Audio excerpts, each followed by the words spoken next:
Dear Lord, we thank you for this beautiful day you've given us and this beautiful weather. Dear Lord, we thank you for bringing everybody safe here tonight. Dear Lord, we're thankful for the big turnout. It's good when people are involved in government and have a voice. Dear Heavenly Father, we pray that you'll guide us as commissioners here tonight to do the right thing and the beneficial thing that's beneficial for everybody. Dear Heavenly Father, we pray a special prayer for our troops, both home and abroad. You'll guide them.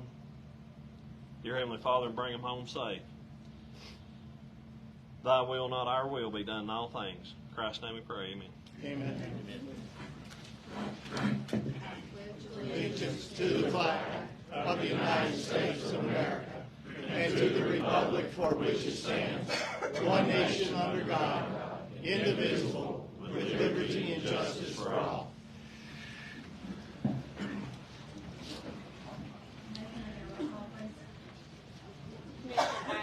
Here.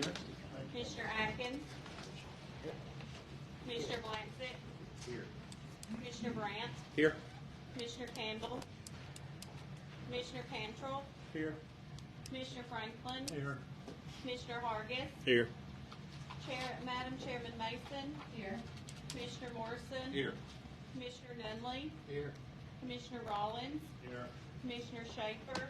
Present. Commissioner Thompson. Here. Commissioner Van Allen. Here. Madam Chairman, before we go any further, we'd like to let the commission know you have a revised agenda in front of you. Item number 6 was added to, not the one that you said in your package, not the current agenda. Okay, approval of the minutes from the previous meeting. Do you have any comments? Yes, I have one. I just have with the motion on the Big Fork Road deal, it was a motion, and it shows as I seconded it, but I never did. I just asked for the comments from the road commission. But I'd like to show that being approved.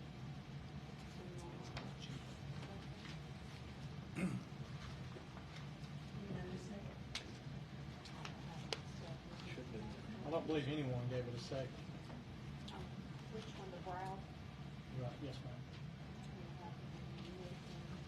ma'am. We will review and. I have some corrections. I'd like to change the word chairman to chairperson. That way it's gender neutral, and whoever sits in this the chairperson, we don't have to worry about it. And second, there was an omission to the minutes where the chairperson said, "I never follow the rules and I am opinionated." I like that added into the minutes. I absolutely am. I don't deny it. So you can add that, please. Anything else?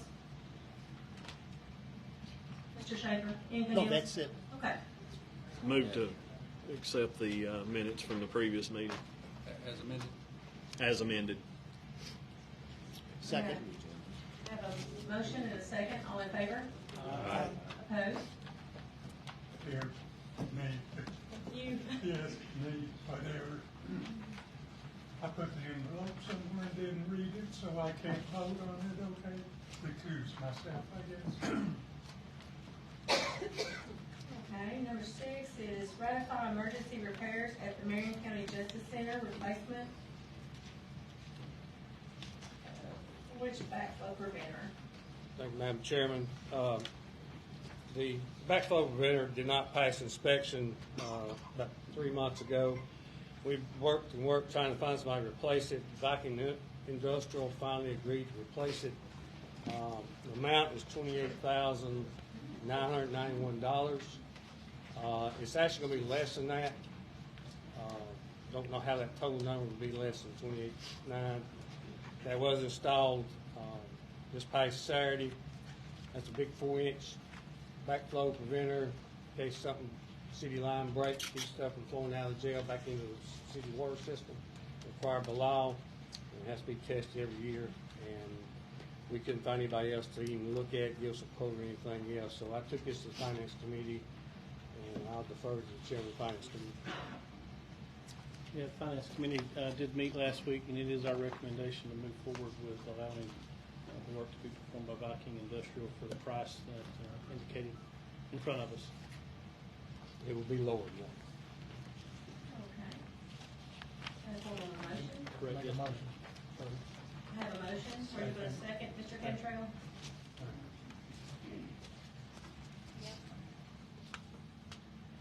I have a motion and a second, all in favor?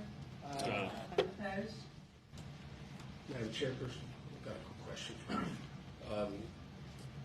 Are we, and this is probably a question for council, are we supposed to be approving the agenda? I asked that question. I think we should. I think it's, So can we add a line before the after the roll call, or would it be after the minutes? it'd be after the minutes, but those are standard, those are all standard items in order. So if you're gonna do it tonight, what I'd recommend you do as part of that is amend this agenda for the purpose of adding that as an agenda item, and then that way you can introduce it as a standing item from this point forward. Do you want to make that as a motion, sir? Yes.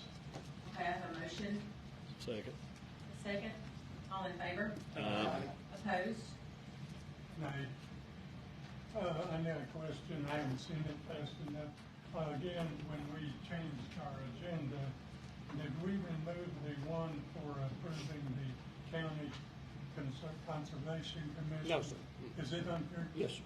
I didn't see it. Yes. It's on there. Okay, I do now, I'm sorry. Yay. Okay.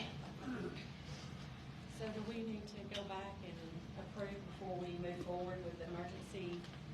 I mean, how do you want to proceed? No, we can do it now. I mean, Okay, so what we're gonna do is we're going to move to approve or disapprove the agenda as it stands right now. Do we have any motions or Motion to suggestions or? Motion to approve. I'd like to add an agenda item, Etna Mountain.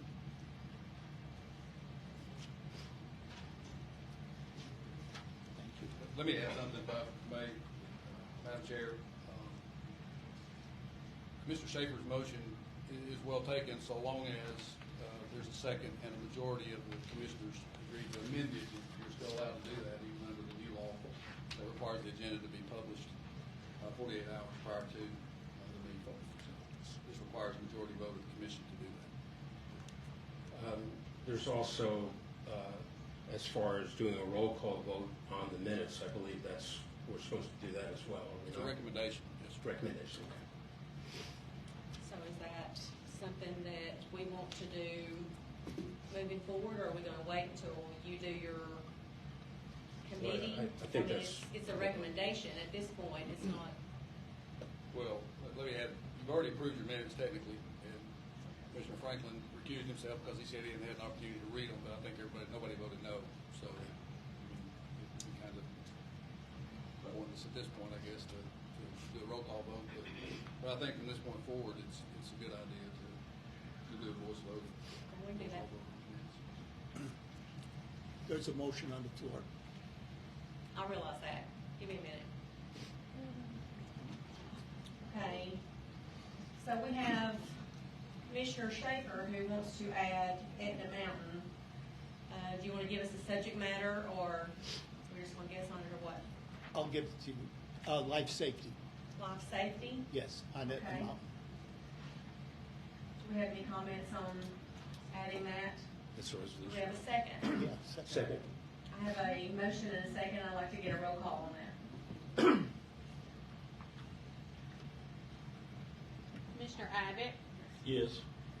Commissioner Atkins, No. Commissioner Blansett, Yes. Commissioner Grant, Yes. Commissioner Cantrell, Yes. Commissioner Franklin, Yes. Commissioner Hargis, Yes. Madam Chairperson Mason, Yes. Commissioner Morrison, Yes.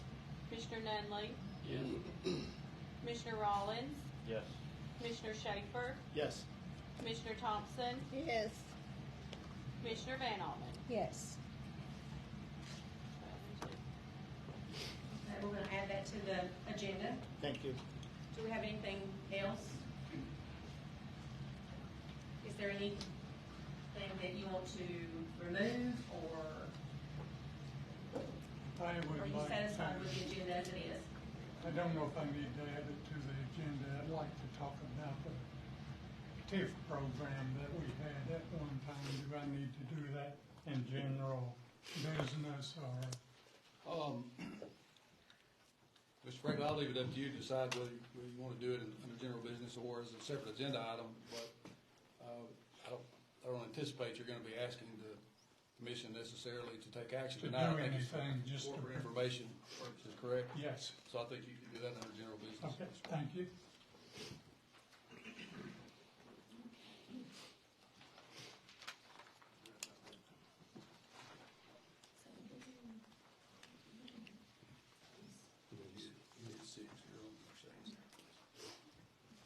Okay, approval of the bid for compactor for Sequatchie Convenience Center.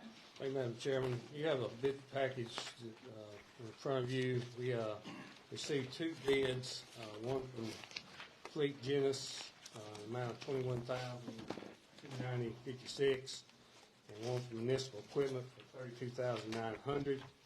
The low bid does not meet bid specs. They changed the size and depth of the compactor. So my recommendation is for us to take the municipal equipment bid of $32,009, so our compactor stay the same, not different. So this will then meet the compactors at all of our stations? The si- They're all the same size now. Right, But if we take the low bid, they'll change the size and stuff of it. okay, so it's easier to interchange when you're, That's correct. okay. Yes. I make a motion that we accept the bid for municipal equipment, amount of $32,900. I have a motion and a second, all in favor? Aye.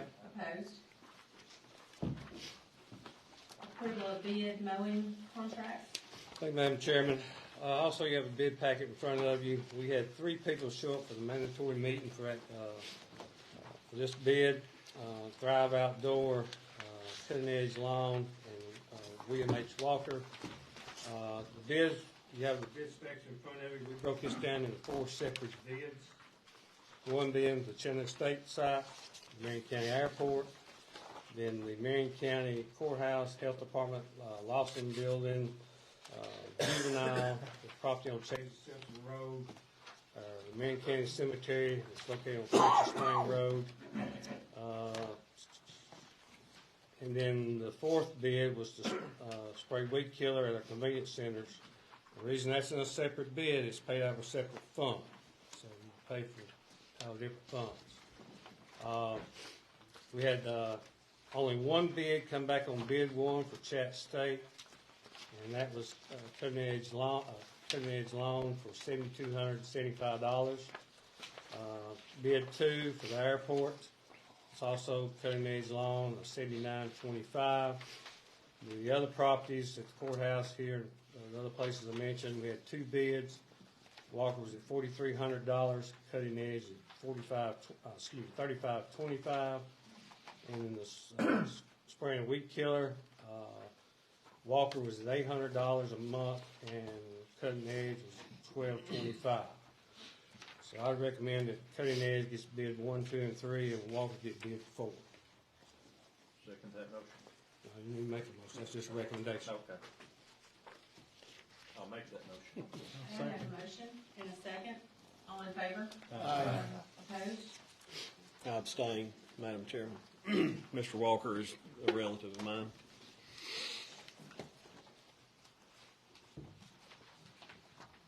I would have to abstain too. Michael is my Approval of interlocal agreement. Thank you, Madam Chairman. This is where the county commission voted to loan the money to the Marion County Park to do the rewiring, replumbing of the campsite.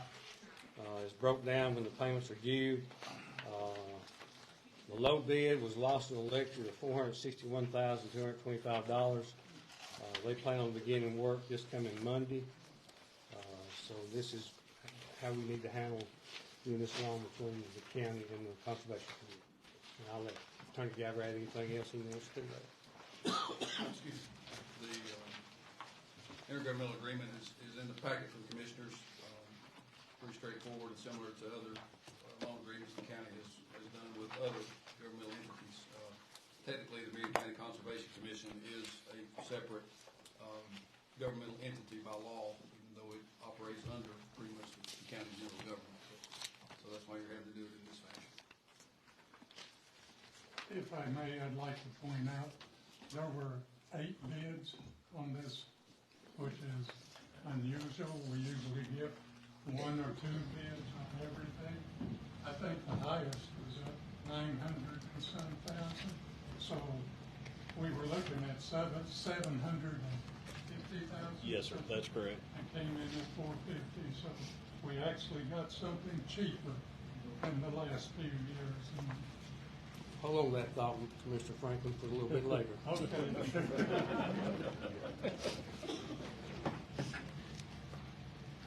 else? Any other comments? Motion? Make the motion. Second. A motion and a second. All in favor? Resolution 2022 Child Care CDBG CD project. Thank you, Madam Chairman. We received a grant, which is just a flow-through to do some repairs and upgrades at Nana's Nest Child Care. It's located here on east side of Jasper on Highway 41. We had put this thing out to bid 3 times. We had one bid the second go-around, and it was triple the cost of the grant. So the state has agreed to allow us to go out and negotiate with the contractor to get somebody to come here and do this for what we can pay. The amount of money we have is a little $200,000, is what it is.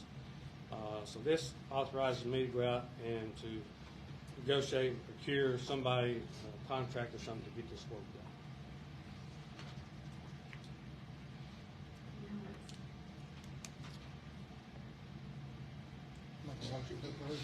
Have a motion?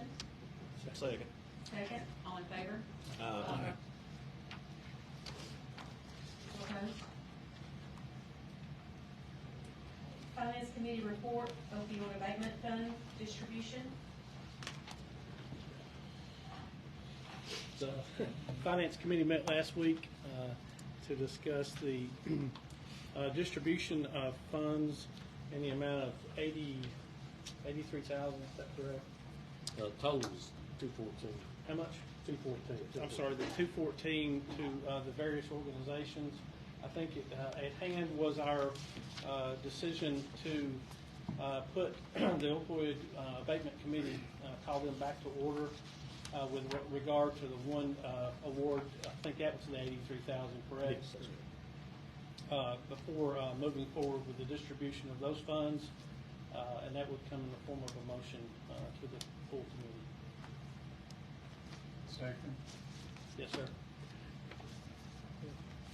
Is the motion to go ahead and distribute all but the 83,000? That was my understanding. Correct. Correct. And that's From our group, yes. And that's in 2 payments. Okay. Okay, those will be in 2 payments. Correct, yes. Okay, as far as the other, the 83, if we have someone that is wanting to approach the committee, would that be something that the committee could look at Yes. and bring it back? Yes. I want to be very careful here.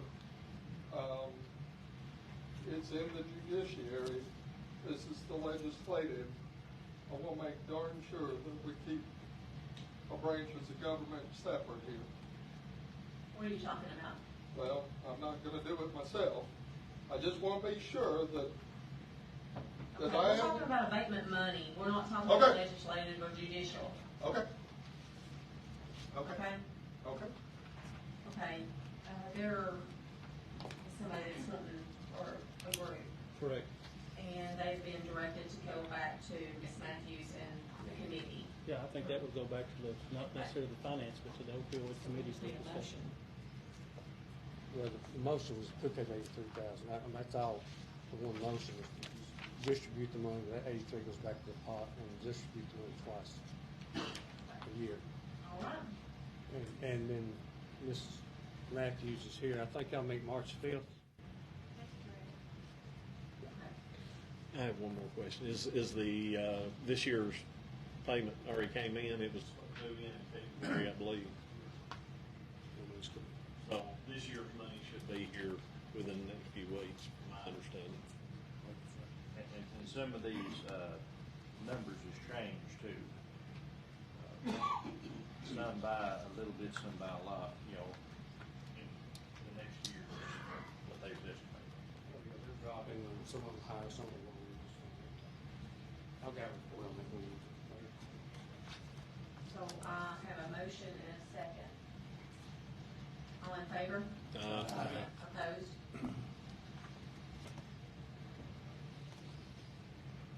Okay, resolution, opposition of legislation affecting property tax levy. Madam Chair, I'll address that. I recall from last month's meeting, there was a discussion about various legislative acts pending in the state legislature regarding controls or limits on county legislative bodies and even city legislative bodies' ability to set their own tax rate, whether it's capped or whether it's taken away completely and so forth. So what you all elected to do was basically a resolution in opposition to any legislation that's designed to limit the county commission's ability to set its own property tax rate.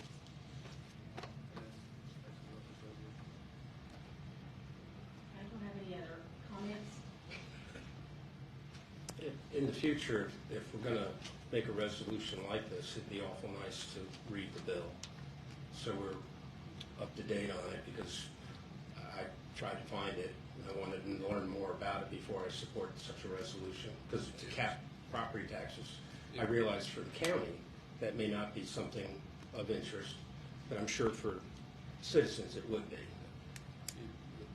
The difficulty is, or was, it was really just a caption bill. It didn't have any substance to it other than the caption, which is somewhat dangerous from the county's perspective, because we really don't know what it's ultimately going to say.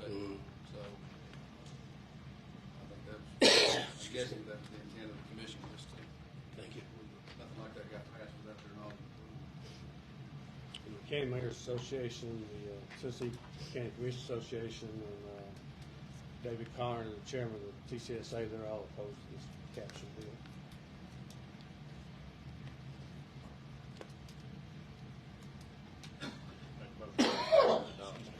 Second. I have a motion and a second. All in favor? Opposed? Opposed?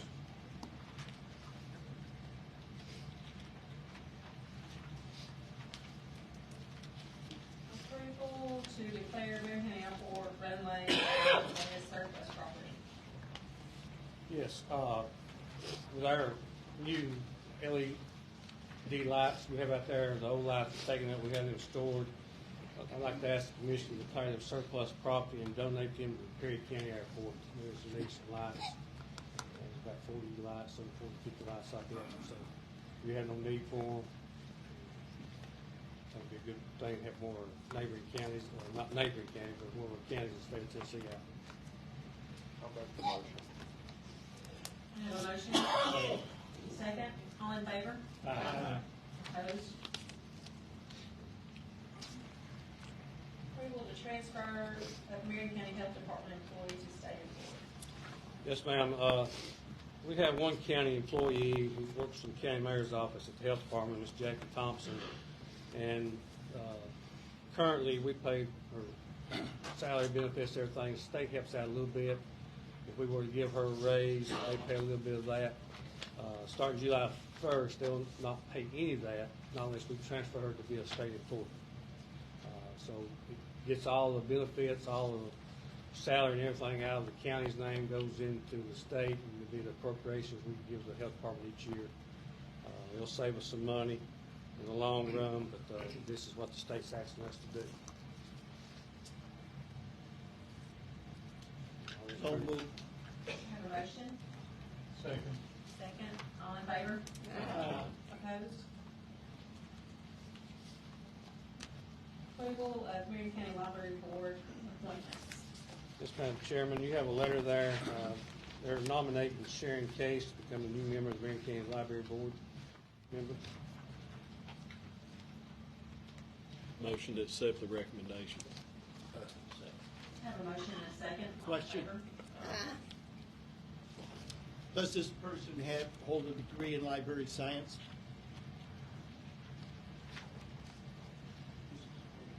This is for just the board. This is just a board. No. Not the This is a executive. board member? Not the executive.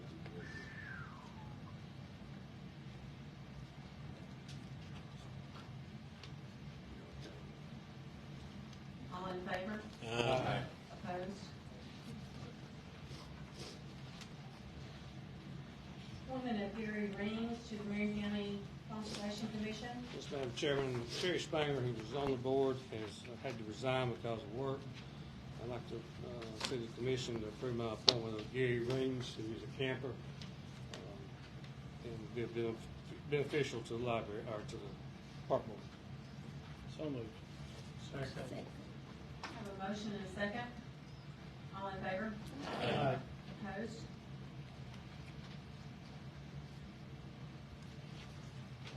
Any budget amendments for the Marion County local government? Thank you, ma'am, we got several of them. Okay, we're transferring money from Fund 122, $20,000 for equipment for new patrol cars. Transferring from Fund 263 to $62,000. Trustee put some deposits in the wrong account, so just correcting the error there. Grant for the health department, care awning, we're still trying to get that grant closed out, city $1,639. CDBG fire grant, we've already paid some of that, so that's $163,900.02. Grant, reconstruct airport, $3,078,902. And then the grant for the ACRGP airport, $13,000. This is the payroll reimbursement. So that's a total of $3,409,961.18. Then Mayor? decrease, If I may. yes, While you're on grants, yes. the health department, we had a grant we were working on for $400,000 or something. Did that, Don't have a contract yet. So the good state of Tennessee hired Ernest & Young to help distribute this money. And it's still sitting over in National Bank somewhere. okay, I'm just No, it checking, just- I know we. It's been a nightmare on that, Mr. Franklin. Yes, sir. Thank you. Yeah. We're just now trying to get this awning grant, it's been Good finished luck. a year and a half, so. Next, those amendments, $38,569.98, that's, from CDBG Fire Department, match. And then the bounce from the mental health transport of $4,384.56. Then, Westmoreland and James, park raises, $19,070. Now, that's not tax dollar money, that's, we pay, Annabelle Westmoreland's my office and the park manager, and then park reimburses the county, so it's just, getting their raises stuff cleaned up from last year. Fund balance, Judge Raines, he received a 1% raise, so that's $1,500. And then Judge Blevins, juvenile judge, gets 60% of that, which is $875. So a total of $64,399.54. Then school resource officer, decrease in their line item of $200,000. How the SRO money works, it's $35,000 per school. So the sheriff is moving $200,000 out so he can, out of the salary line, into when we buy equipment, stuff like that. We'll cover that here in a second. Then the fund balance, total fund balance, $13,000 decrease. And then the grants, a violent crime grant, $62,583. And the increase in expenditures, the $20,000, most of this is what we just went over. Where we're spending money, then you'll see where the sheriff has a bunch of stuff, says tires, uniforms, vehicle parts, communication equipment, enforcement equipment. That's the stuff we're buying $200,000. So listen, if anybody has any questions about that long list there, I'll let. Then on the next page on the drug fund, moving $20,000 to get cars, equipment for new cars. And at the bottom, we've got a task force, some grant money, $62,000, we covered that a while ago. So we just don't want to spend transfer into the right fund, $62,000.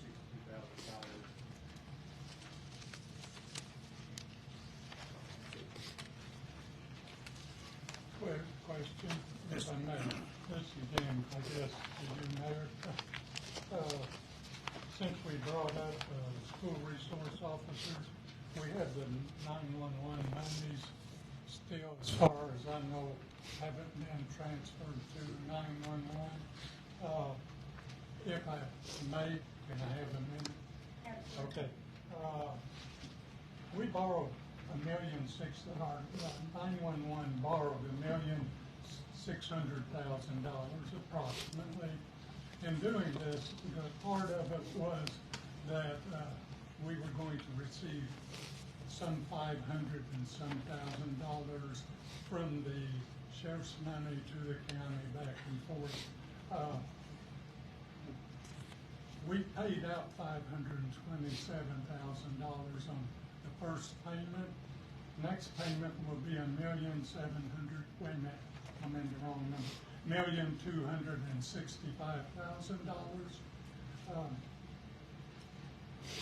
I'd like to see that money to be moved. Commissioner Franklin, they begin to spend the money then? We spend another $175,000 on radios for all the fire departments. And if we had this money, we could look at other things. Basically, if I can, I'd like to make that a motion that we pay this to the 911 board by the 1st of March.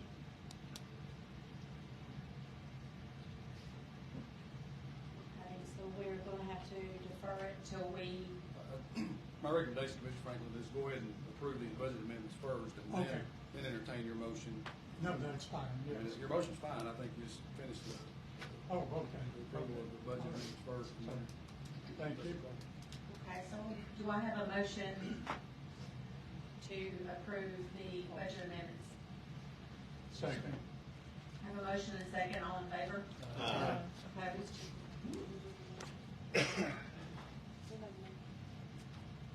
Who did the first? I made the motion. Mr. Franklin actually made the motion. And who did the second? It was, Me. Okay. All right, so thank you. okay, so, Mr. Franklin, you're making a motion To pay the money. to pay the money to the 911 By the 1st of March. on the 1st of March. Okay, I have that as a motion. Second. I have a motion and a second, all in favor? Aye. Opposed? Mr. Franklin, do you have him send us the invoice for that, please? Yes, I will. Thank you. Budget amendments for the Marion County Board of Education. And Dr. Griffith is working, he has an emergency, so he had to defer, so that will be deferred until next month.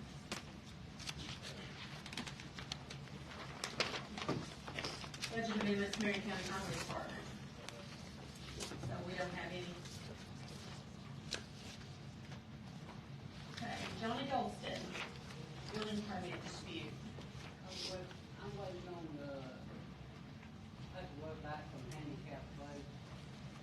Okay, do you mind coming and, because I couldn't, from the last meeting, I couldn't hear. We'll have to get the microphone over there.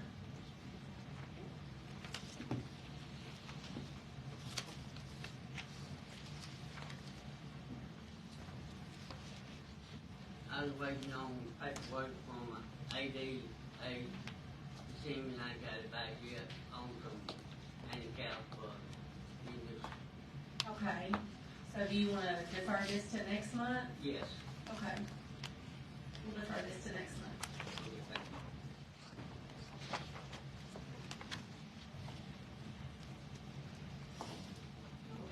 Thomas Morgan, Hilltop Road.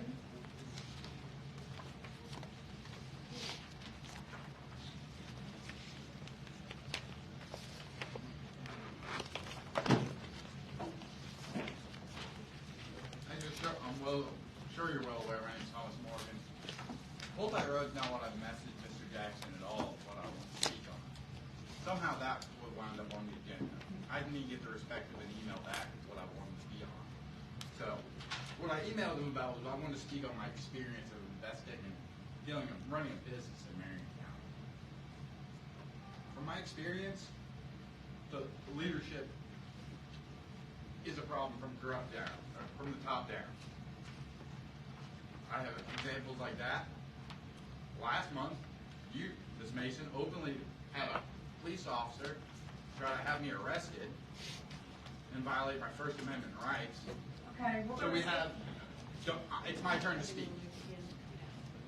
Okay, what we're gonna do is we're gonna give you 3 minutes, okay? That's for public comments, not agenda items. That is for If this. we're gonna introduce Ross's Rules of Order, we should have voted on that by the commission, There's a 3 minute. not just by you. Okay. You have 3 minutes. Okay, I can cover 3 minutes. Okay. So we have a sheriff that doesn't even understand basic constitutional rights. Number one. We have leadership directing them on how to act. Number two. Number three, the first thing every commissioner does is take an oath of office. What does that entail? An oath to the Constitution and an oath to the Tennessee Constitution. You know what Article 23 of the Tennessee Constitution is? Every man should be treated equally in Tennessee. You guys openly violated that, which makes you kind of guilty of perjury. Number two, the only reason why I even come to these county meetings is because I have problems with my business. I listen to you guys openly try to spend $2 million on roads that the county doesn't even own, that have no homes on it. But yet when I come to the county with a problem of a safe crossing and drug house, I'm told the county budget is $10,000. When I get no response from the sheriff, and you try to tell me, oh, we'll have the sheriff take care of it, that's a problem. Last month, Donald Leonard was here openly saying people are shooting firearms at him, and you dismissed and avoided the problem and said, oh, the sheriff will take care of that. You know how many times we've called the sheriff and nothing's done? No reports are even filed? The 911 numbers are completely different than the report numbers. That's a problem of accountability in the county. You go back and look at the meetings minutes, they're always shortened. I gave a nice 8-page presentation 15 months ago on how to fix that crossing, where to get the funds, why it's important, and everything about it. A week to the day after I presented, a tourist got stuck on those tracks and hit by a train. That's on the county because you were notified. That puts everyone else at liability because you dismiss and avoid that and don't take citizens seriously. We watch you frivolously spend money. We can't get it straight here. Why can't we get it right in Washington? If you don't want to listen to us, why would you? What's the point? Like, I watched you just act like I was going to be a violent individual after you tyrannically threw me out. And act like I was going to come in here with a firearm last time. It's insane to me, the leadership from here. Mr. Jackson, I watched you talk about going to Bentonville, Arkansas for a leadership summit. I'm a mountain biker. I know a lot about Bentonville. I've been there. I've spent thousands of dollars. The Walmart Family Foundation did a SWOT analysis, realized they were the biggest asset and the biggest liability to Bentonville. Okay, your time's up, sir. Thank you.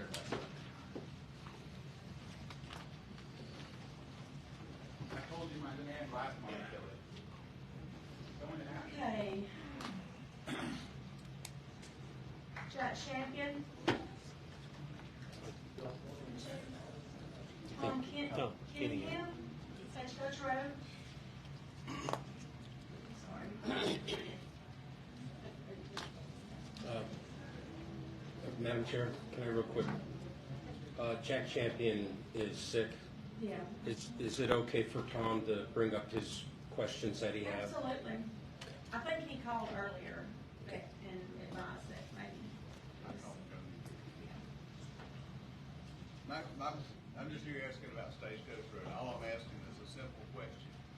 I think that we're all are supposed to be looking out for the county's interest and the county's money and the things that are going to happen. Well, Stagecoach Road in 2019 washed out. There was a grant for $1 million to fix it. Well, they came in, they got a contractor, the contractor came in, and the contractor hired his own inspector to watch and see what they did. That tire inspector got out of his truck about once a day, because I went up every day to look. And he never did anything. Well, the base was supposed to be concrete. And concrete was supposed to be made from taking the base that's there, grinding it up, adding 60% cement to it to make concrete. Well, one of my neighbors was sitting there when they did it, and he said, oh yeah, we're cutting the mixture to 35%. Therefore, you didn't have concrete. Any one of you can go up there right now and take your finger and dig a hole in that, quote, concrete. It wouldn't hold up nothing. It makes a good base, though. Then they came back and they put tar and gravel on it, or tar and chip, whatever you want to call it. Now, the way you put tar and chip down, you put a layer of tar, you put gravel, then you roll it and mash it in so it stays. Then you come back and do that again. Well, they did it one time. They never rolled it. They painted the little lines on it, let it go, and a week later, the county sweepers came back and swept all the gravel off because the gravel wouldn't stick because it was never rolled in. It was improperly done. Thus, they instituted a lawsuit by FEMA. FEMA instituted a lawsuit, and on January last year, $351,000 for the capping part came in to fix that road. And Mr. Gallagher verified those funds for me 2 different times, and it's in your all's minutes. Well, according to what, and he also said at the same time, the $700,000 for the concrete had come back in because the FEMA sued them both. FEMA picked it up and carried it. Money came back in. Grant money, not county money, grant money. The grant money came back in, $351,000 to cap the road, and it still hadn't been capped. Now, my question to you all is, astute as individuals you all are in your positions, where'd the money go? The only way it can go anywhere but to Stagecoach Road is if you all approved it to go somewhere else. Because that's what the funds came for. And from best I can tell, going back and reviewing minutes and checking stuff, county commission didn't change it. But the money did not go there. I'm just bringing the point is, it's all in your ballpark. Why didn't it get done? And the question goes back again, you know, if this is what happens to the funds, you just throwing away $1 million. Because that base is there now. The road that's washing away, this last ice storm we had, it totally took out a bunch more of Stagecoach Road. There's holes everywhere, it's falling totally apart, and digging into that, quote, concrete base. But right now you have a base. If you cap the road, you're saving $1 million. And you could probably do it for $250,000. But if y'all sit around and don't do what your money came in for, we threw $1 million away. I just don't see the logic in that. Does that make sense? Y'all? Have any comments? Yeah, I've got. We've had this discussion before. Could you refresh our memories on those funds coming in and where they are, how they were spent? I'll be glad to the best of my knowledge. I might have to defer to the road superintendent for the details on it, but it's my understanding, I did confirm for Mr. Kingham that the funds were received by the county's highway department. But it was my understanding that, I don't know about the $700,000 figure, but You said it's in the minutes from last January. okay. The remaining funds, the $300,000+ amount, to my knowledge, was reimbursement to the county for work that had already been done. No, it's reimbursement for a grant, Well, a lawsuit. Okay, again, that's Mr. Superintendent. Pickett's area of expertise, not mine, so as far as the money is concerned. But my question to y'all is, it's throwing good money after bad. We spent $1 million out here on this road, and they're letting it just wash totally out. That money could be capped for around $250,000. And the money came in to do that from the grant money. Why wasn't it done? Or why don't you do it? Why don't you save your investment instead of throwing good money after bad? That don't make sense.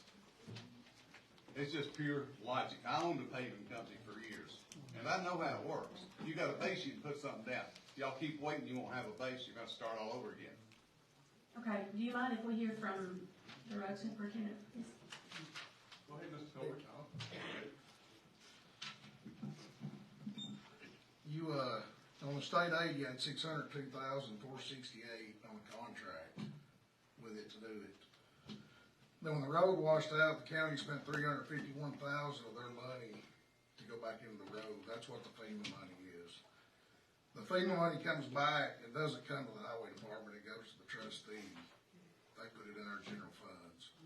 All the FEMA money is a reimbursement of what come out of general funds of the highway department.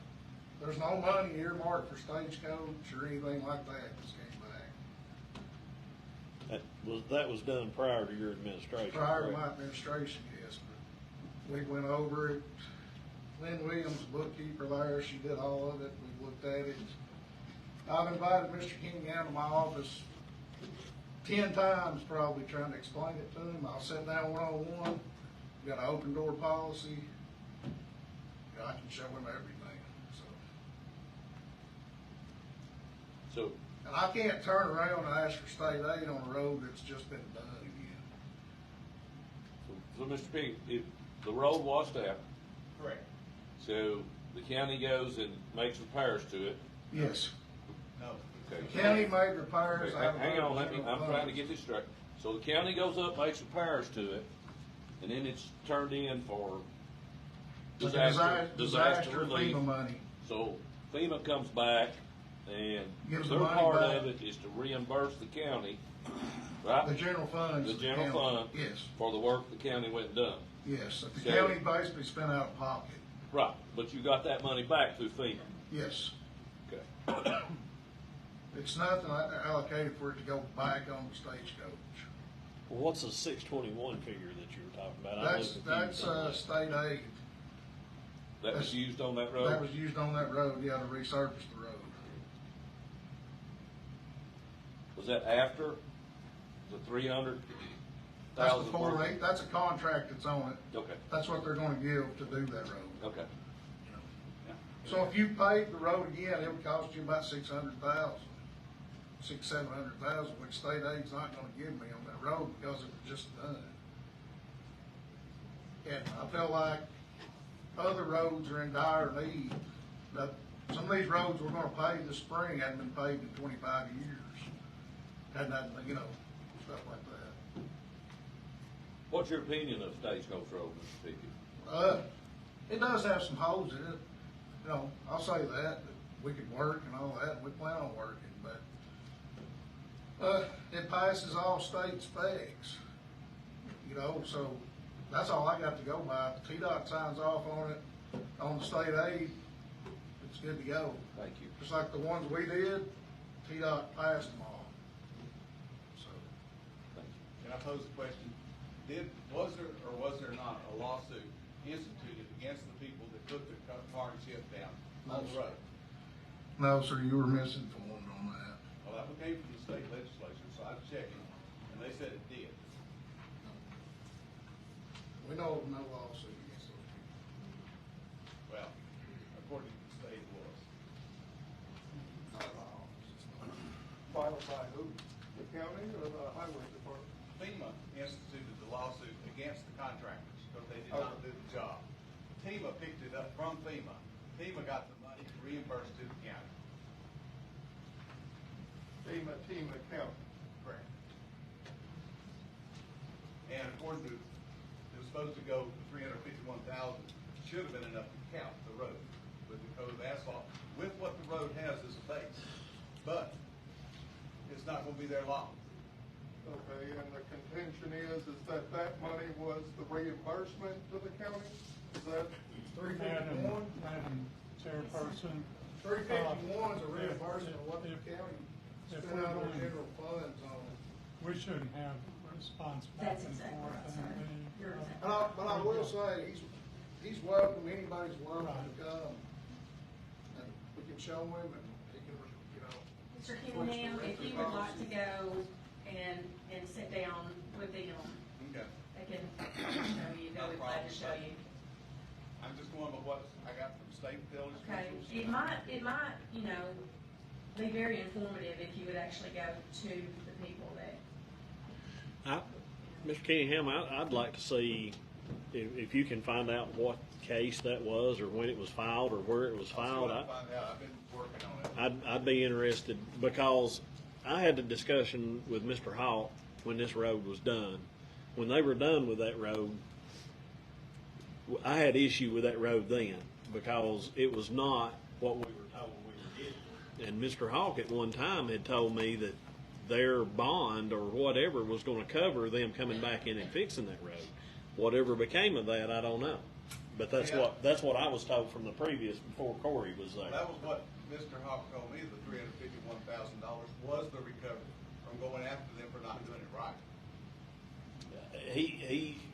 He informed me that they were gonna get enough money and the company was gonna have to fix it. That's what I was told at the time, because when the road was first done, it was not a good road. I totally agree. In my opinion, for what was paid out. It was not done per specification. The road was supposed to be asphalt. Yeah. But the county didn't have the money and the state aid to asphalt it, so that's why they went with tar and shield on it. Well, the bottom line is the concrete was supposed to be concrete. They cut the mixture 60% down to 35, which don't make concrete. I have no idea. That was from the actual contractor's mouth. okay. Anyway. So let's get that information for Commissioner Hargis, and we'll see where we can go from there. Okay. Now about Jack's issue. Okay, Jack Champion, his beaver eradication. His question is there checks and balance system on the beavers that are being brought in? They're supposed to be getting $317 per beaver. Now, where do the beavers come from? Is anybody checking this? Is anybody following up on this? Are they brought in from Alabama? Are they illegal immigrants or what? You know, we want to know where the checks and balances on it is. Yeah, I mean, and there's a guy raising them and bringing them in, or is he killing them, or what's he doing? Is there checks and balances Okay, set up? if you'll hang on a minute and let somebody else talk, I'm gonna ask them, okay? Is not per we're not paying per beaver, it's an annual contract. He does send us invoice, he does send pictures when he's killing them. He's killing them all in the county, he's doing Whitwell Mountains, Battle Creek, Jasper, Kimball, north of Whitwell, in Whitwell, over towards Crossroads, he's all in the county. So there is a checks and balances. There is a check and balance, yes, sir. That was the query. Yes. So I'll It is pass- not a per beaver that was what it situation. sounded. And we do not discriminate where they come from. That was the way it sounded though. When it was $317 per beaver. is what it sounded. Well, I don't, maybe it's. Anyway, okay, let's move on. Commissioner Grant?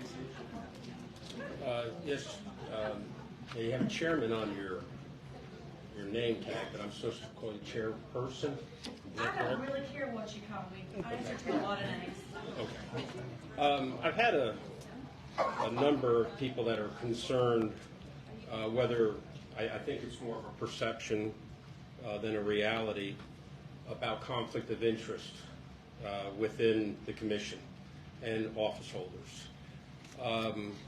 So I don't know how to remedy that. I don't know how we remedy that. But I do know that there is legislation that's supposed to be passed potentially tonight.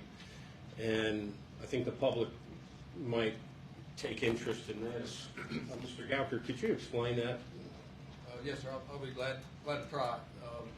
The bill that Commissioner Brandt's referring to addresses the conflict of interest situation with respect to county commissioners particularly.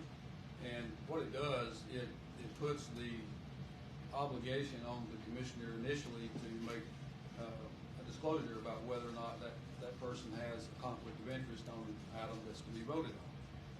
And if they fail or refuse to do that, and it's the perception of other members of the commission that that person may have a conflict, then they have the ability to question that or challenge that. And then the process goes forward from there. Ultimately, a determination, the way I understand the law, would would be up to the chair to decide whether or not that person is allowed to vote or not vote, depending on the nature of the conflict and I guess the issue that's going on. It's a significant change or advancement from the conflict of interest law that's in Tennessee now. Candidly, Tennessee has a very weak conflict of interest law as it pertains to local legislative body members, particularly county commissioners. And I think this is probably the first effort to try to remedy some of that. I think Mr. Brandt and I talked about it a little bit before the meeting. I'm not certain if it passed tonight when it will become effective. There was some talk in our workshop about maybe the 1st of May. I know typically or traditionally those kinds of laws will start July 1 with a new fiscal year. So we'll just have to wait to see, I guess, what the final version of that bill is, assuming it's passed. Council, you did mention, and I can't hear that well, I apologize, that the public will actually be involved as well. They would have an opportunity, it's my understanding of that law, if it goes that far, I think they would have an opportunity to question or challenge whether a particular board member would have a potential conflict. Thank you. Referencing the Big Fork Road, this is council again. You used Brown's Trace Road, which I believe in transparency. I own property on Brown's Trace Road, so I want to make sure that's covered. You used it as a use case as it relates to Big Fork Road. Would you explain that? Well, I think what you're referring to is the discussion we had in the committee meeting, the committee that was composed a month or two ago to go further to the issues on Brow Trail and Big Fork. And I think the question was posed, has there ever been an instance in the county where the county may have taken on a road that didn't meet the county's road specifications? And you have to understand the history of the Brown's Trace. It's not just Brown's Trace, it's actually multiple roads within the Cumberlands at Sewanee subdivision on South Pittsburgh Mountain. There was litigation over that subdivision and those roads and that particular developer. That subdivision was intended initially to be a private road subdivision. And the standards that were in place for the county at that time, back in the early 2010, was for county roads to be a tar chip surface. They were not required to be asphalt. Even though they were private roads, they still had to be built to the county's minimum standards, just like they do now. And at the time those roads were built, I assume they were built to the county standard because they were signed off on by the then county road superintendent. But if you move forward from that time to about 10 years later, there's no question those roads were not in the condition that the county road regulations and subdivision regulations required at the time the county and county commission and county road commission agreed to take those on. But they were still built to an initial standard, unlike the Brow Trail Road, which is that part of it's going to be different. But as far as whether or not the county has ever taken a road on that didn't meet the county specs, the answer to that would be yes. Now, as far as that road is concerned, there was no requirement to have deeds of dedication. Is that correct? Well, there was actually a deed of dedication done. That subdivision was originally intended to have a property owners association, and under the declaration of covenants and restrictions for that subdivision, road right-of-ways and some other common areas were to be owned by the property owners association. So the process was that the property owners association was reconstituted because it had effectively dissolved. So it was reconstituted, and there was actually a deed of dedication done to the county, signed off on by the property owners association in accordance with those declarations of covenants and restrictions. And Mr. Gowder, related to the end of the road where a private individual now owns that road was supposed to be completed to the Alabama line. So what would be the vehicle that the county would use in order to make that happen? Well, that ultimately, I guess, would be up to the commission to decide, but obviously one avenue of making that happen would be eminent domain if the property owner or property owners affected by that refuse to sign a deed. And what I'm referring to, for those of you who may not be knowledgeable about it, as part of the settlement of that litigation over the Cumberlands at Sewanee subdivision, one of the terms of that settlement called for an extension of Browns Trace Road to be effectively finished by the county to the Alabama state line. And that was simply never done. So that's where we are. So in your opinion, the county is still culpable, still liable to have that road completed? I think the obligation's still there. The county's never done that. Would you please make sure that's put in the record? Thank you, Mr. Gabbard. Sir. Is there an update on the deeds of dedication? Since the committee met a few weeks ago, I have obtained 3 additional deeds of dedication. I have 2 more that have been promised and are on their way. One I had to send, update and send by email this past Friday. So I expect to get that one any day. And that's going to leave roughly 9 property owners remaining. Do you, and this is just a personal question, I guess, do you have a timetable to, whereas the commission will stay up to date on the process of how this is going? I guess, Councilor, what I'm trying to say is beating a dead horse. We kick this thing, kick this thing, kick this thing. Sooner or later, we got to quit kicking. And I appreciate what you're doing. Please don't get me wrong. But sooner or later, this thing is going to have to come to a vote. And when it comes to a vote, we're going to have to look at the people and realize that you just give a huge tax break to a multi-billion-dollar company to build a grocery store. But you can't help these people get a road out. Last week, 2 weeks ago, the school bus, Mountain's closed again. School bus, all the way to Squatch County, all the way across Signal Mountain, all the way down River Canyon, all the way back out to Sup Creek. Now, if you're going to vote on a tax break for a multi-billion-dollar company, then you need to look at these people and tell them why you can't help them on this road. This has been going on a long time, and I appreciate what council has done. And he's working diligently, and I really believe that. But it cannot keep going on and on and on. You're either going to have to tell the people you're going to help them or tell them you're not. But we're going to have to look at them when you vote on them. Thank you. Carolyn.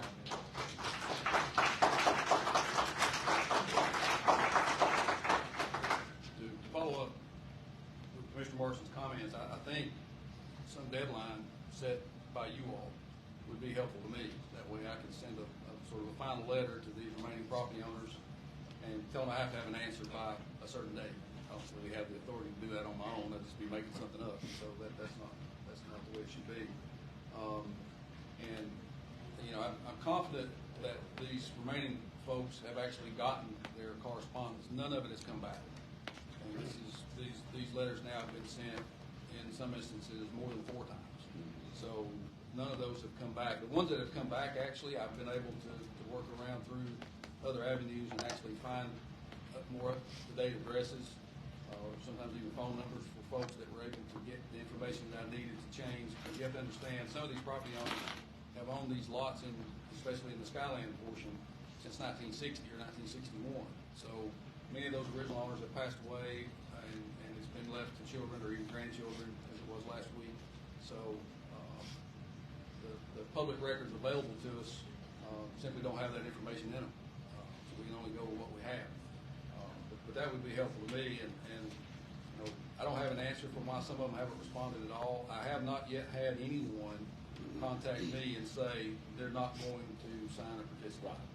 I've heard, like some of you have, rumors to that effect. I know the highway department has apparently been told that by a couple of folks, but no one has told me that. Right. And also reiterate, and because it's come across that way, I personally, and I don't think any of my fellow commissioners have ever asked for 1 penny on this road. We've had figures blurted out here, there.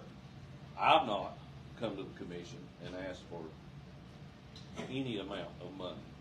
We are trying to obtain the property first, step by step.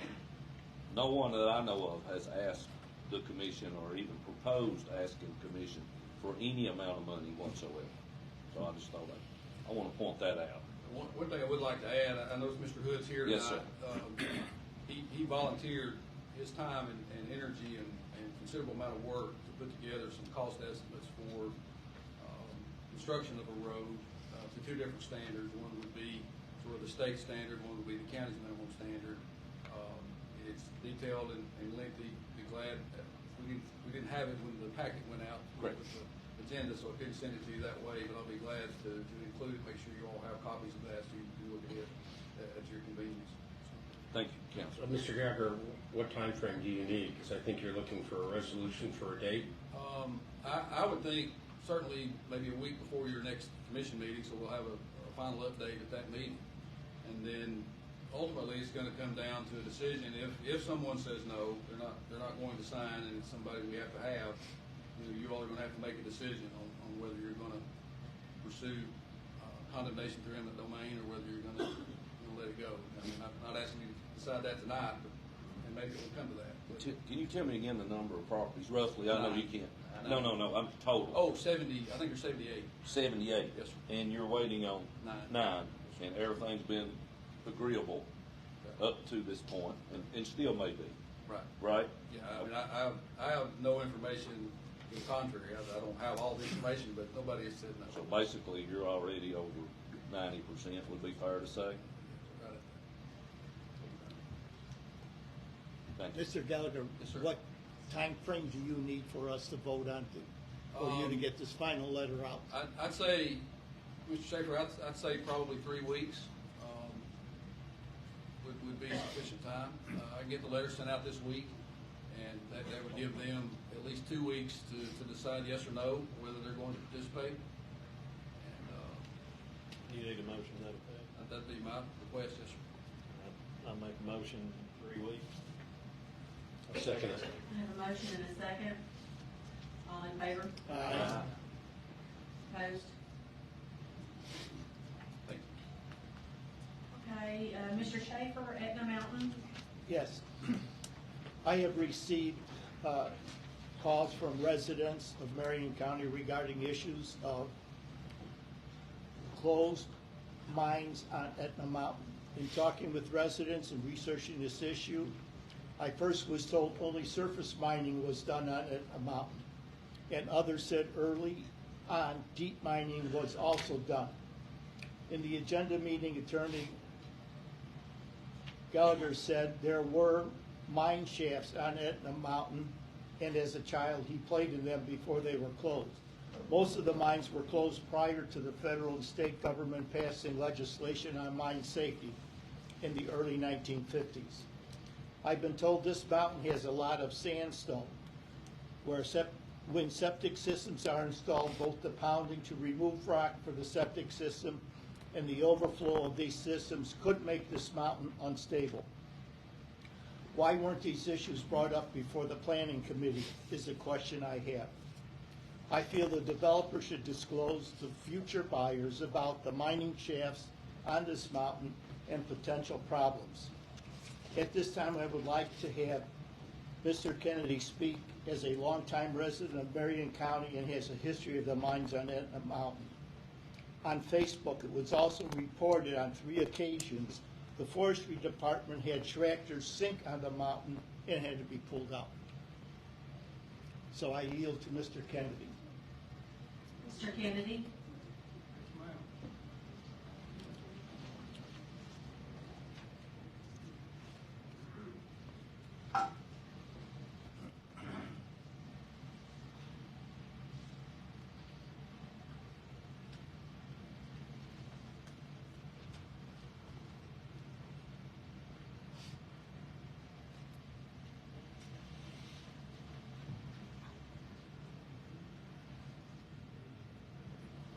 Most people here know me. Okay, can you say your full name, sir? Ronnie Kennedy. Ronnie Kennedy. I was hired back in the 80s by Dorothy Black's daughters after she passed to oversee the mines. And Miss Black gave me all the files for the mines. So I was out there while it was strip mining. So if anybody's got any particular questions, I'll tell you the best of my knowledge. That mountain is what some people call Swiss cheese. You know, I've seen the maps of it. Some of them go in there a mile or more. And they're all around the edge of the mountain. I brought it up, the tram roads to Clarence Howard about the tram roads, what they went to. He kept changing the subject. I tried to give him some history on it. I've also told him I'd donate all the files, everything I had on the history of Whiteside. They never got back to me about getting them. And I'm glad they didn't. So, but I do have the maps of the underground mines. Anybody would like to see any of them. Well, I can vouch for the dozer sinking. One of my crew members going through there on the dozer, ground was solid and it just dropped up beyond the tracks. There's also some places up there that most people think it's whales. It's not whales, it's tire shacks. And I actually seen several of those up there. I flagged them off, I was thinking it was open whales. Yeah, well, that's been deep mined since the late 1840s. That's a long time ago. You walk along the tram road and see all these mines. They need to be dug out and filled up. Because a lot of them probably got methane gas in them. I don't know. I'm not an expert on that. I know about what's up there. Because I've seen it. There it is. Commissioner Marcus? And I agree with what Mr. Kennedy's saying, but this whole valley is a honeycomb underneath the surface. Every mountain, the Gizzard Cove where I live had coal mines. Battle Creek had coal mines. Mr. Sheriff, you live on top of the mountain. It's filtering right down in my well, brother. It's not just Etna. It's every mountain, even the valleys. You can go anywhere in Battle Creek and drive around in the fields at any time and see sinkholes that drop out 30 feet deep, half the size of this room. That goes into the aquifers. Same way with anything in the mountain. It's honeycombed under all these mountains. It may not be mines, but it's cave systems, aquifers. And that stuff's got to have somewhere to go, and it's going to filter down. That's what I was going to say. There's all kinds of caves. Yeah, I mean. You got to find them and do something with them. It goes to the river where it goes. Pardon? So it goes to the river eventually. Everything goes to the river eventually. Everything goes to the river. But I agree, but I don't know that you could ever fill up all the caverns and mines in this county. Well, the sewer plant at Southeastburg, we built a pond, holding pond for sewer. We got away from the other type of treatment. And I worked on it. I go down one day and I look, and there's a big hole right in the middle of my holding pond, no water in it. Wow. And it's Going to the river. It went through the limestone before it got to the river, I guess. But, you're right about the land and the holes are not just on the mountain; they're in the valley too. They're, other than where they're mined, also makes a problem with the mining where they deep mine or shaft mine. Horns covered up with them everywhere. They go for miles back in there, I tried to bring it to the right people's attention, but who am I, There's a coal seam that burned underneath the ground up there for years and years. I don't know if it still is up there, but it burned several years up there. Last I heard, it's still burning. They tried to cap it with concrete. There used to be. The only one I'm aware of in the county is up on the Squatchy, Marion County line. Yeah. That's the only one I'm aware of. I hadn't saw any in years on Etna, but when I first started working at the Sheriff's Department, we'd be up there and you could warm your hands by them during the winter time. That's how big. It was pretty. Yeah, if it gets burning good enough, you never put them out. Just go to YouTube about that in Pennsylvania. That's just going to burn for a couple 100 years. But I have seen when Fletcher was strip mining up there. That's when I started up there over seeing it. On the big ridge overlooking the river there at Hell's Bar, there was 3 coal seams. There was one about 2 foot. It was about 100 feet down there when they had it dug out. Up above that was one looked like it was 15 feet thick. And it was about, I don't know, 150 feet, somewhere along there. Then you had the one near the top. It was just full of them, you know, full of coal. And we, working for Miss Black, had him removed off the mountain because we couldn't work out a contract. Didn't want to work with me. So that's when that ended right there. Council, is there something as a county we should do to make sure we're not culpable in the event that a house goes into a hole or something of that nature? Well, I think, as Commissioner Schaefer and I discussed a couple of weeks ago, you know, once the county's put on notice of a potential issue, it has a duty to inquire or investigate. And I think that's where we are now.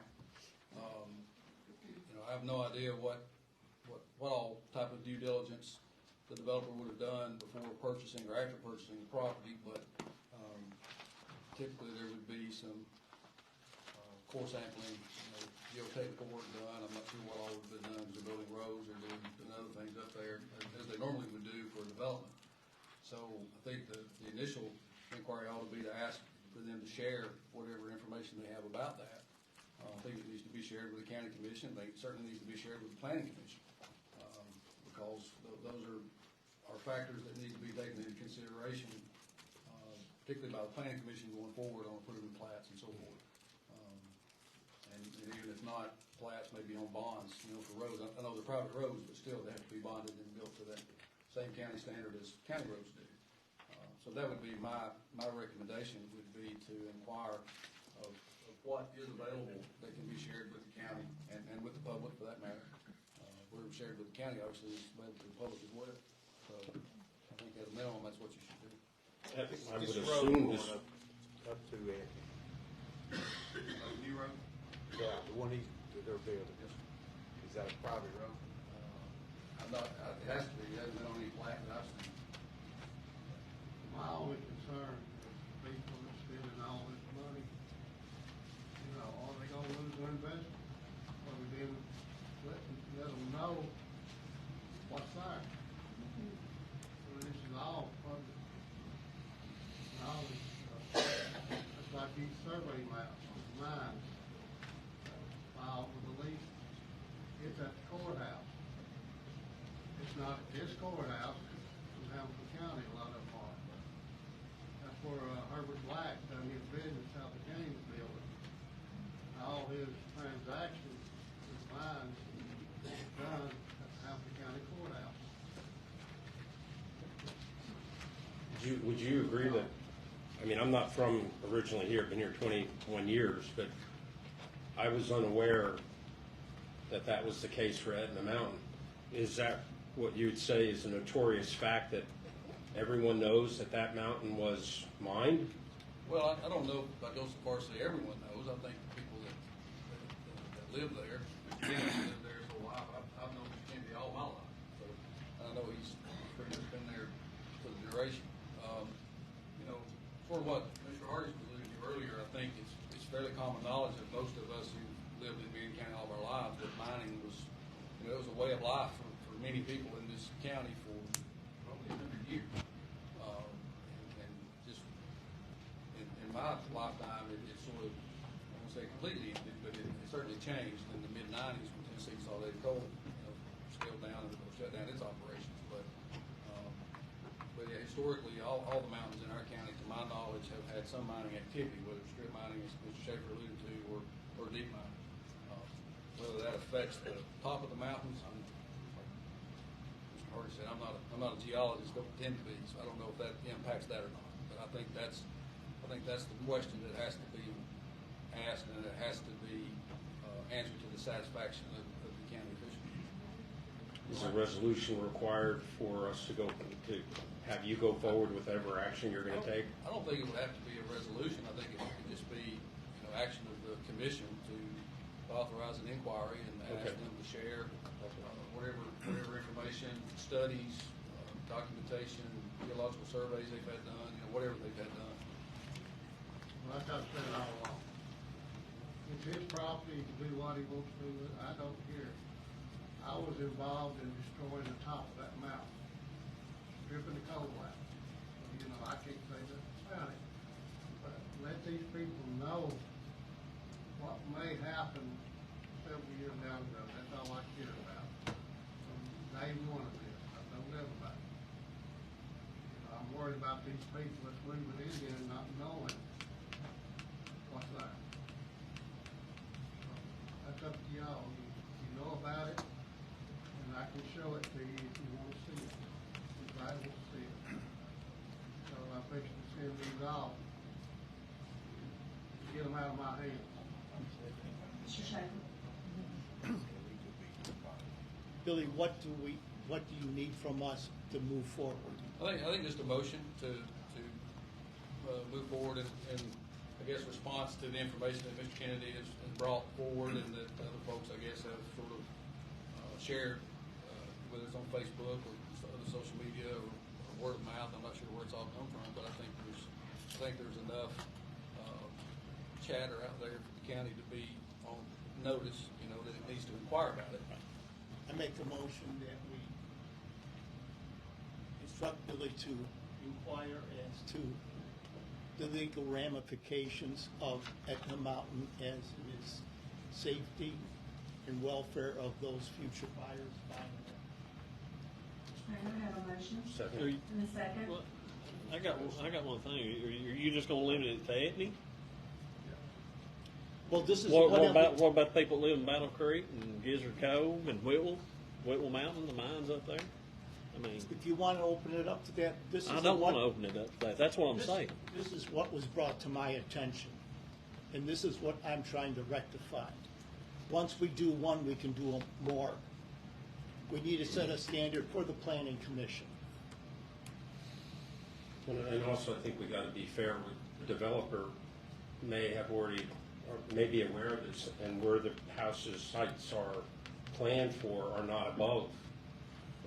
I don't know that to be the fact, but that is a possibility.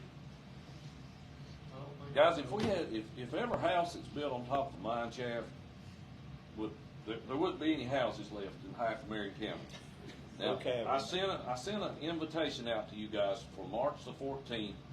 The Coal Miners Museum is hosting the county commission. If you want to learn about coal mines, be up there at 5:30 on March the 14th, and they will tell you more than you could ever dream about coal mining.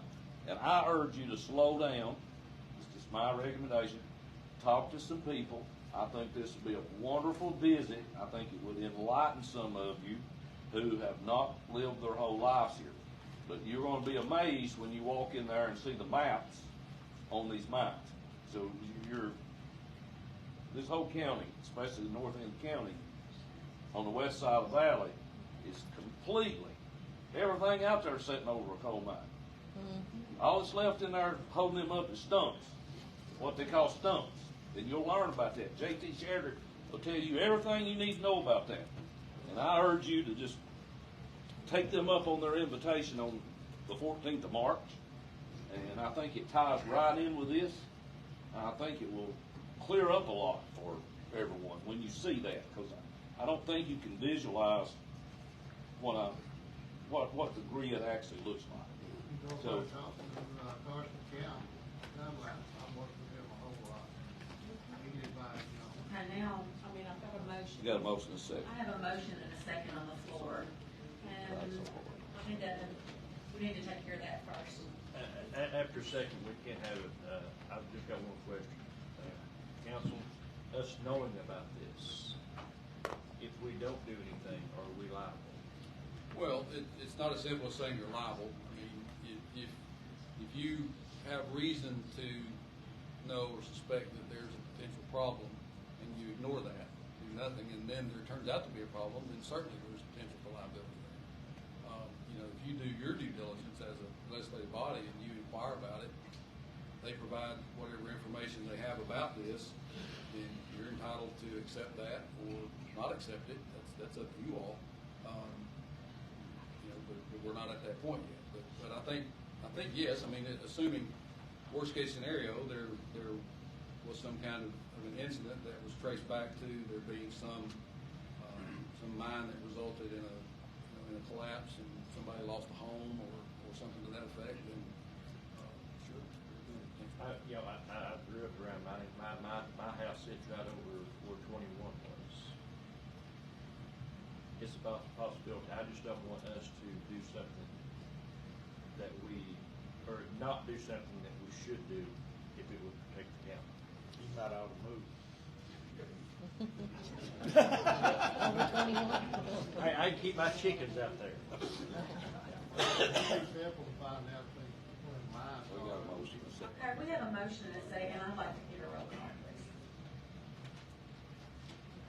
Can I ask one question? Absolutely.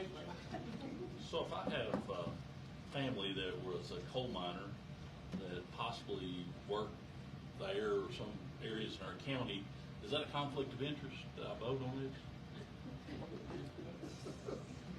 Yes, I'd probably eliminate 3/4 of this commission. I don't think so. There's no financial consequence to you or. Wait a minute. Well, if they draw a black line. The county inquiring about whether studies have been done is not going to affect that person.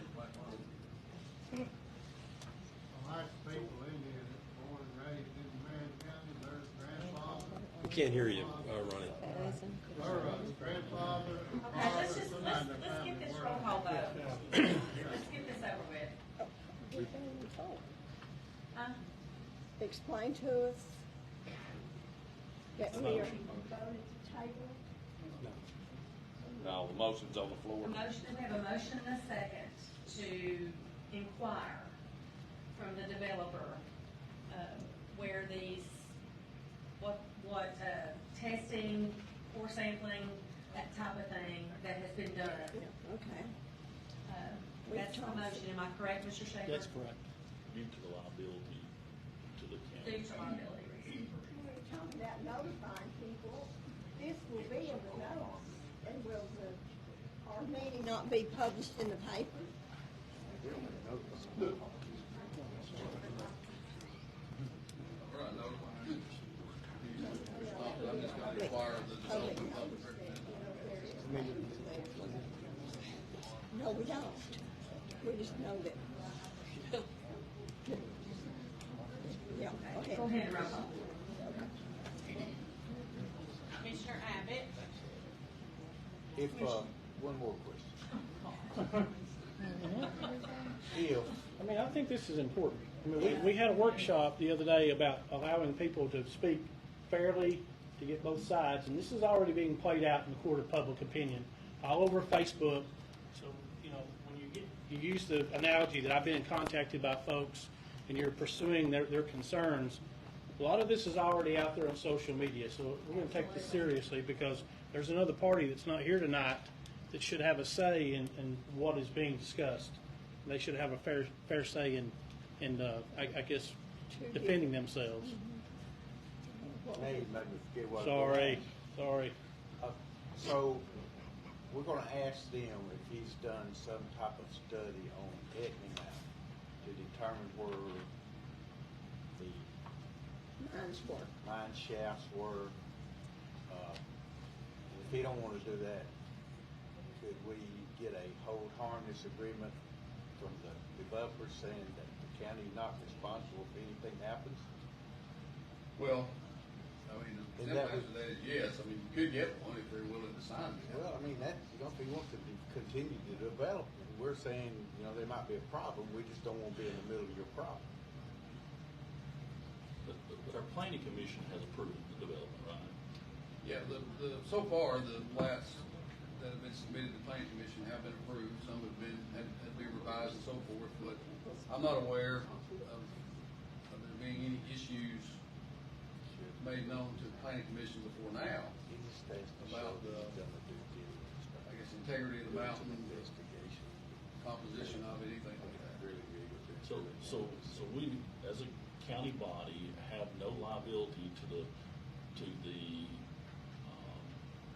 subdivisional properties such as Commissioner Brandt may have on the mountain layer and other properties that we have nothing that could come back, to say, hey, you know, because like Commissioner Hargett said, there's a lot of mines around that we know about. And, you know, I just, again, want to make sure that we're clear on this. And Well, you know, lawyers never like to say never or nothing, because there's always something. Can't make no money. But, you know, I'm not aware of there being any issues of this nature that have been brought, at least in the last 30 years, that have been brought to the county commission for its attention, or to the planning commission for its attention, as far as stability, you know, of mountaintops or any other property for that matter. Well, if you take what happens in Florida, that, you know, there's sinkholes all the time, see houses built, fall in a sinkhole. Are they holding the town or the county? Sinkholes generally, I think, are considered acts of God. I mean, it's an act of nature, as opposed to a mine, which a mine is man-made. I think there's a significant difference. Now, the sinkhole can also be man-made, depending on what precipitates They're it. using sand, yeah, they're pulling sand out. Well, I've been hesitant about bringing this out. I mean, they come to me and ask me about it, but, you know, I've been upfront with it, that I don't care what he does out there, as long as these people are safe out there. The developer came to you? I went to them. Okay. I rode across the mountain with them, showing them where the stores, post office was, some of the mines, what was out there. He was gonna come back and get me, but that ain't never happened. And I'm willing to show them what it represented, where the actual mine entrances are. If we make him aware of what the question is, he goes ahead and does his subdivision, just because we put him on notice that there could be a problem down the road, would that, how would that stand up in court? Well, there's probably some other factors that come into play there, but a developer is similar to the county. Once a Yeah, developer he put could on ignore notice, what we tell him and Right. go ahead and do his development. Sure. Well, If he does that, we're kind of, we should be off the hook. depends on whether you allow people to go forward with development from a planning standpoint. So that, there's still that question for that to be resolved, but yeah, it's no different than the county commission. Something's brought to your attention, you choose not to address it, or choose to ignore it, and then, you know, there's some issue that arises from it, there's potential for liability there. It'd be no different for Well, it'd be like, anybody else. the skies fall, you know. If it happens, then we got a problem, they have a problem. If it don't ever happen, then they don't have a problem. Is it possible that the developer or a developer, in that situation where a plat had been approved, and it was a notorious fact that the property for which was bought for development reasons, that everyone knew that that was mine, could the developer then come after the county or the planning commission? I don't think so. I mean, the developer's in a superior position to know the history of the property and has, you know, every opportunity, and I'm not speaking specifically about Head Mountain, I'm talking about its development in general. I mean, they're responsible for determining the condition of the property on the ground. So the county, by approving the plat, the county doesn't make any assurances of stability of soil or anything like that. Well, and we're assuming Mr. Kennedy had already given verbal notice to the developer, so it would only make me believe that he's positioned those lots not to be on top of a void. Is that a fair assumption? I don't know. That's the question. That mountain had a whole town on there. You had doctor's office, stores, post office in Bruce, Tennessee. Okay, can we go ahead and get that roll call? Because I believe we have a motion in a second. Yes. Let's get that roll call. Commissioner Abbott? And for the safety of our citizens, this is our inquiry, right? That's really the main cause here. Then I'll vote yes. Commissioner Atkins? I'll vote yes. Commissioner Blansett, Yes. Commissioner Brandt, Yes. Commissioner Cantrell, Yes. Commissioner Franklin, Yes. Commissioner Hargis, Yes. Madam Chairperson Mason, Yes. Commissioner Morrison, Yes. Commissioner Nunley, Yes. Commissioner Rollins, Yes. Commissioner Schaefer, Yes. Commissioner Thompson, Yes. Commissioner Van Almen. Yes. Thank you, sir. Mayor's report. Thank you, Madam Chairman. We only received one RFI from the state this month. It was called Dominic. He was looking for a 300,000 square foot building. Update on the water line projects. Trying to finish up getting the South Pittsburgh Mountain project ready to rebid. We're getting all off right away, so we'll have to deal with them. Ejapala is complete except for about 30 foot of pipeline and the meter. Waiting on the delivery of the meter. It's on back order. Valley Creek, we hope to have the water coming on this week sometime. Mullins Cove, about 40% complete. It's slow due to rock and beating and hammering limestone. Building projects, Chattanooga State build out, waiting on ARC, Appalachian Regional Commission to review the plans so we can get that thing out to bid. Jail expansion plans have been sent to Bob Bass, the TCI, State Corrections. Somebody grab a hold of Mr. Franklin over there. Bad news is the estimate's jumped to $7 million. You okay? Yeah. Okay, Now, okay. I want everyone to know, that was a $2.5 million Exactly. project to start with, okay? Exactly. So, you okay? You all right? Well, no, we saved 300,000. We'll put that 300 towards that 7 million. Last thing, we have received notice this week of some additional opioid funding that should be coming here in the next few weeks. Syncor, Cardinal Health, and McKenza, $6,730.21. Walmart, initial and second payment. Walgreens, first and second payment. CVS, payment 1. Algier, payment 1. Tiva, payment 1. $62,477.24. And we're waiting on information on how much funding will be coming from the Food City settlement. That's all I have. Approval of notaries. Sharon Lynn Brown, Jerry T. Rollins, Tiffany Halford, Caitlin C. Griffith, Angela D. Larimore, Madeline McIntosh Cortez, Amy Durham, Lana Myers. Motion approved. Second. I have a motion and a second, all in favor? Aye. Opposed? Do we have any commissioner with any general business that they would like to discuss? Yes, ma'am. A number of years ago, we did a TIF program, which is down towards Nickajack, which was Heritage then, or what? Rarity. Rarity, yes. I'm sorry. It changed names. A bank came in, bought that out. That's who we did the TIF program, which is a tax incentive program. This bank, the owner died. As far as I know, the family has taken over, and I'm hearing they're wanting to sell this. They're wanting maybe to know if the TIF program goes along with it. And I think that we have a number of commissioners that don't realize what this program encompassed, and I'd like for the lawyer, if he wouldn't mind, update us a little.